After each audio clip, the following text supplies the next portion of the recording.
Okay, so what's the first thing you do when you meet someone new and you want to know more about them? Well, obviously you find their social media accounts and you scroll ever so slightly, trying not to double tap anything. I mean, we all do it. You probably have done it to everyone from your small group leader to your teammates. Before social media though, there was no stealth way to see what people were actually like. You just had to actually hang out with them, actually get to know them, actually meet up with them, ask them questions, and interact with them face to face, person to person. I mean, imagine that. But now it's way easier. You can learn so much about someone. You can learn all of their favorite stuff, like what's their favorite place to hang out, or their favorite brands, or whether or not they're a cat person or a dog person, or I don't know, an iguana person. You can even find out their interest in maybe their hobbies. Things like, do they play basketball or volleyball or video games? Or maybe they collect anime series, or maybe they're a brand ambassador. You can even find out about their relationships. I mean, you want to know if that person is single, or you want to know if they're friends with that person, just look at your mutual followers, or better yet, check out the posts that they're tagged in. We have all done this at some point. And there is, however, one thing we don't put out there for everyone to see: the person that you like or want to date. I mean, imagine if I were to throw your most recent potential relationship on the screen and tell the whole room about it. That would not be okay. It would be so uncomfortable. And so we keep that mostly to ourselves. On the other hand, if you're in a relationship, this might be a little bit different. You probably don't mind people knowing that you're dating. In fact, I mean, some of us, we kind of pre-plan the picture that we're gonna post, and we pre-plan that perfect caption, and we can't wait for people to know. But really, if we look at it, those are just pictures. When it comes to what your actual relationship is like, you probably don't put it all out there on blast. The truth is, whether you're on the outside of a relationship creeping on a crush, or you're on the inside of a relationship curating what you post, isn't it true that we can be tempted to be a little bit secretive when it comes to our relationships? Why is that? Well, maybe because it's not always comfortable to let people in on our relationships.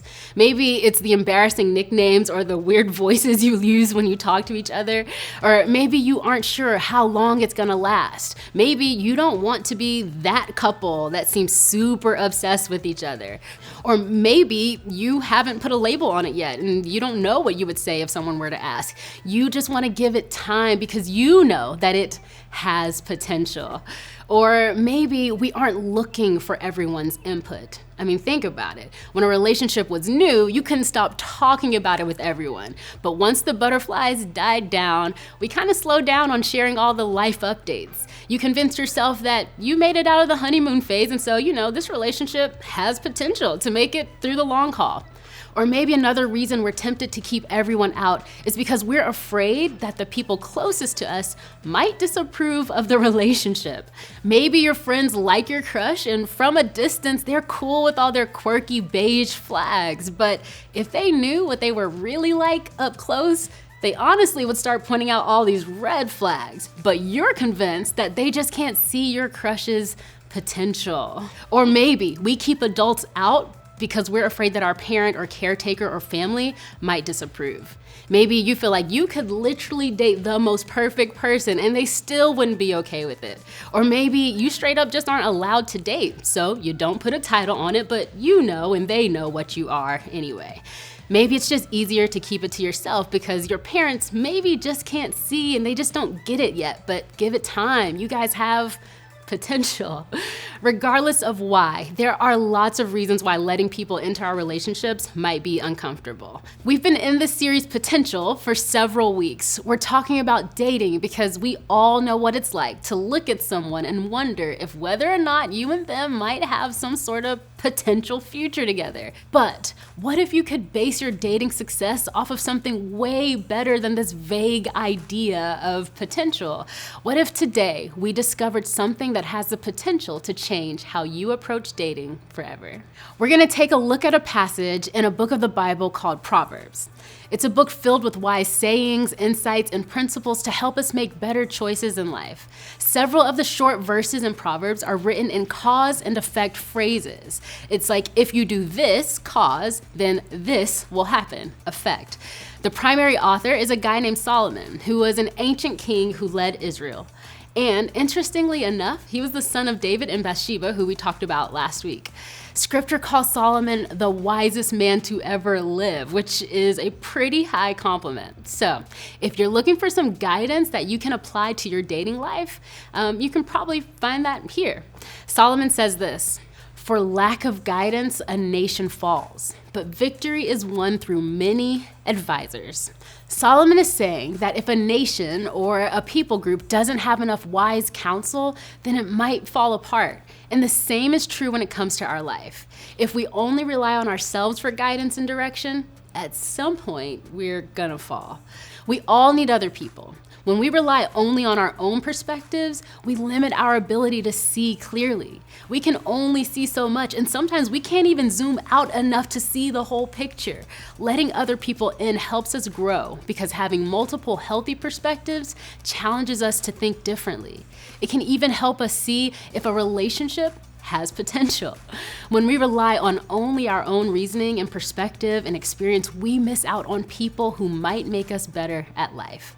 That is what Solomon is getting at when he says victory is won through many advisors.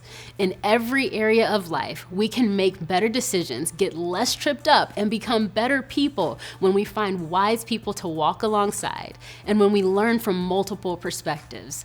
This is especially true when it comes to dating. If you find yourself avoiding guidance and wise counsel, you might want to pause and really ask yourself why that is.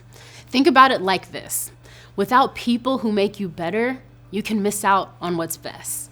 And I'm not saying that you aren't smart or capable of making good decisions. I know that it can be really frustrating when people treat you like that because of your age or experience. The truth is that we were created to be in community with one another. And God wants to use people not just to advise you, but to also shape you into who God has created you to be. You only know, what you've personally experienced and navigated in your own life. But when we walk alongside others who have more experience and even just different experiences, it can help us see the bigger picture and help us become the best version of ourselves.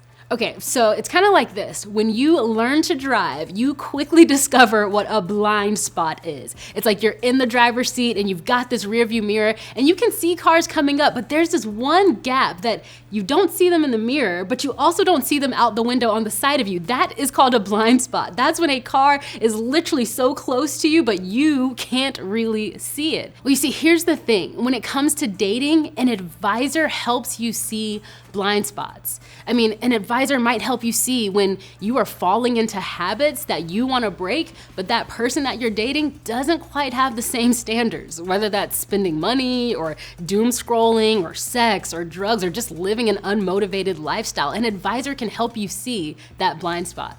Or they can help you see if you have an unhealthy tendency to perform for that person's love and for their approval, which then causes you to act a little bit obsessed, which then leads you to all this fear and worry and control. An advisor can help point that out in your life.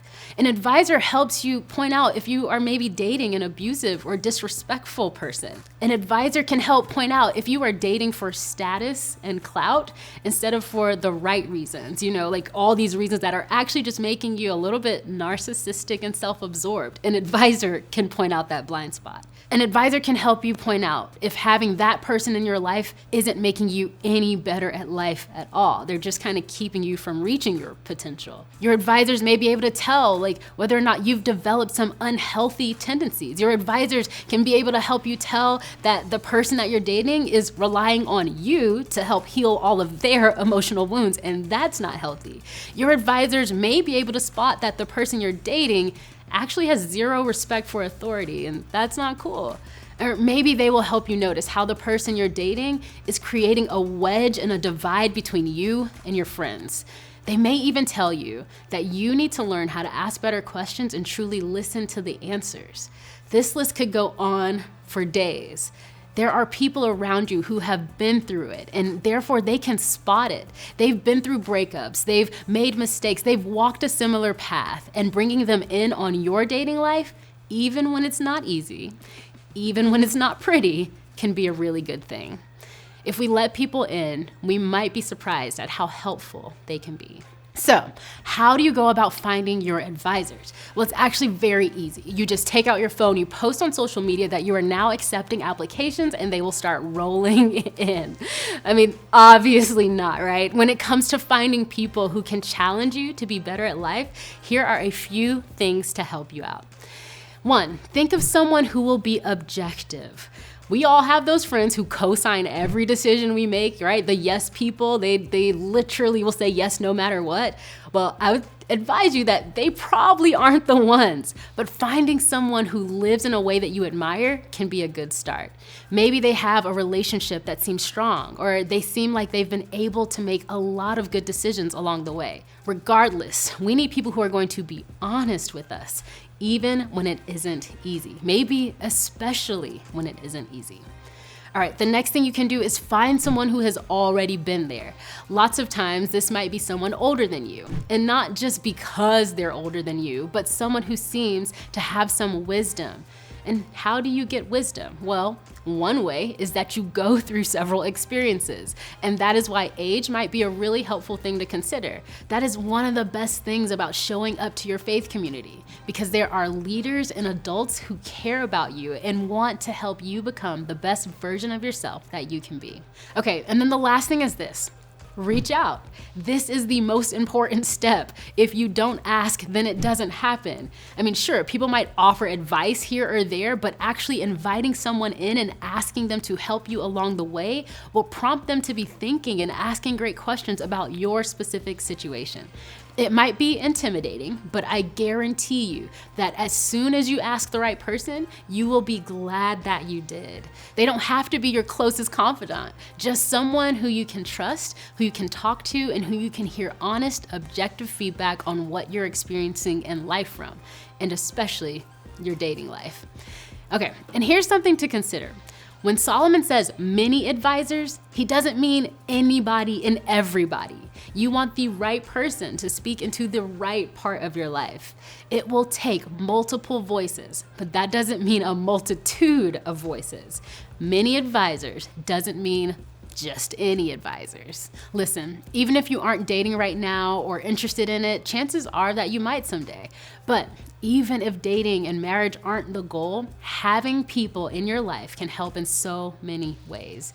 You will never regret having advisors. Find people who make you better now so that you don't miss out on the best version of yourself down the road. Walking alone is never the best bet, but walking alone while trying to figure out the dating world could be worse. Who you date, who you let advise you, and the way you navigate those relationships will shape who you become in the long run. The quality of your relationships is one of the areas of life that have the power to impact every other area of your life, either for the better or for the worse. And while that might sound dramatic, I promise you that it's true.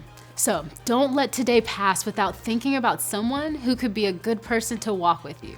Don't wait. Make a promise to yourself that in the next 24 hours, you're going to reach out to them. Write their names down right now. Draft the text. Remember, without people who make you better, you can miss out on what's best.